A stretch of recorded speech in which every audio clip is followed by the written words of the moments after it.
ان کو مبارکباد نہیں دینی جو اللہ تعالیٰ کی اولاد مانتے ہیں۔ اگر آپ نے ان کو مبارکباد دی، آپ کا اللہ آپ سے روٹ جائے۔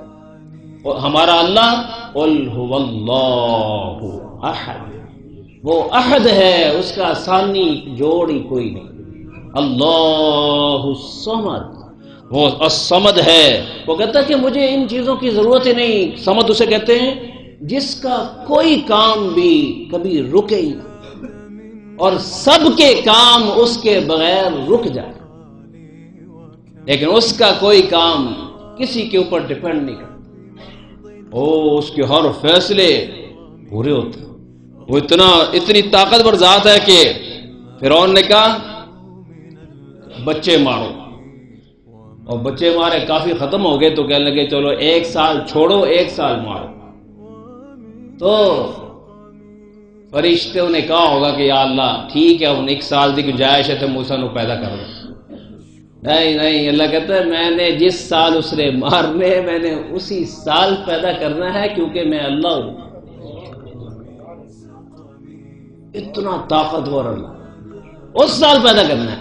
اچھا، پھر فرشتے دعائیں کرنے کے یا اللہ اے موسیٰ نو فوجیاں تو بچا لے، وہ جو نرسیں تھی نا گھروں میں آتی تھی ان سے بچا لے۔ بعض کتابوں میں ملتا ہے کہ وہ نرسیں اندر آ گئی اور آ کر اس نے دیکھ لیا، اور کیا ہوا، جیسے ان کو تیرے گھر منڈے دی خوشبو آ رہی ہے، بچے کا گھر لگ رہا ہے، بچہ دکھاؤ۔ والدہ نے بچہ دکھا دیا۔ اب تو والدہ کو یقین ہو گیا کہ کام ختم ہونے لگا۔ تو اللہ کہتے ہیں وَأَلْقَيْتُ عَلَيْكَ مَحَبَّةً مِّنِّي، میں نے موسیٰ تجھ پر سپرے کر دیا محبت کا کہ وہ بھی تیری عاشق ہو گئی، دیوانی ہو گئی۔ کہنے لگا نہ اینا سونا بچہ، اینو تو چپ کر کے سنبھال، اسی تیرے نال، اگلی ٹیماں نو اسی باہر کڈاں گے، فکر نہ تو کام چلا اپنا۔ یہ ہے اللہ، دل جس کے ہاتھ میں، اس اللہ کو ساتھ لو یار۔ کیا لوگوں کو منتیں کرنے لگے ہوتے ہیں، اس کو ساتھ لو جی۔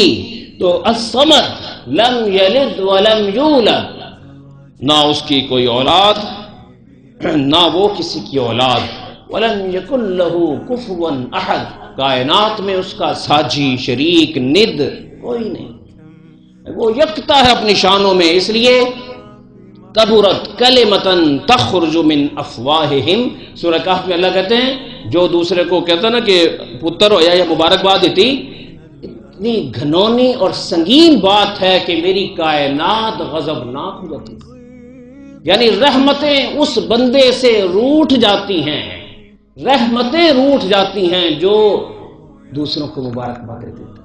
اس لیے بہت محتاط رہا کریں مذہبی چیزوں میں، رواداری اس معاملے میں۔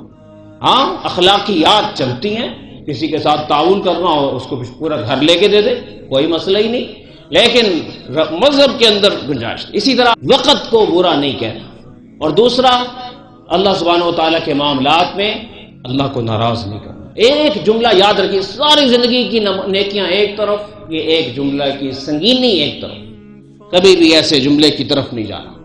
اللہ مجھے اور آپ کو توفیق عطا فرمائے۔ وآخر دعوانا الحمدللہ رب العالمین۔